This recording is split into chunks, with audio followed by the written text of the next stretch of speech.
घरामध्ये बरकत कशानं असते आणि लक्ष्मी कशानं टिकते, तर ह्याचे छोटे छोटे जे टिप्स आहेत मी तुमच्यासोबत आज शेअर करणार आहे. जर ह्या छोट्या छोट्या जे टिप्स आहेत ना, तेवढं कोणी लक्ष देत नाही, त्यांना वाटतं रोजचं किरकोळ गोष्टी, पण ह्याच जे छोट्या छोट्या टिप्स आहेत ना, ह्याच्यानंच आपल्या घरामध्ये बरकत आणि सुख शांती राहते.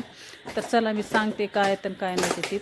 जेव्हा आपण प्यायचं भांडं भरतो ना, ते भांडं जे आहे ते फुल भरायचं, थोडं पण रिकामं राहू द्यायचं नाही, जसं की काठोकाठ. आणि आपण कुठं गावाला पण जातात ना, तर कोण्या कोण्या बायांना कोण्या ताईंना कशी सवय असते की आता आपण 4-5 दिवस येणार नाहीत, तर मग ते काय करतात, भांडे घासून वगैरे रिकामे करून पालते घालून जातात. कारण आता आपण घरी नाही, ते भांडे खराब होतात, नाही तर पाणी ठेवल्याने हे होते. तसं करायचं नाही. आपण गावाला जाताना पण भांडं जे आहे प्यायचं पाण्याचं, जशी की कळशी राहते, भांडं राहते, ती फुल भरून झाकून देवाला दिवा लावून बाहेर जायचं. आणि आल्यावर जे आहे ते आपल्याला भरलेलं भांडं दिसतंय, देवापसला दिवा पण राहते, ते आपल्यासाठी चांगलं असतं. आणि आपण नसलं तरी आपल्या घरामध्ये जे आहे ते लक्ष्मी सुख समाधानीनं नांदती.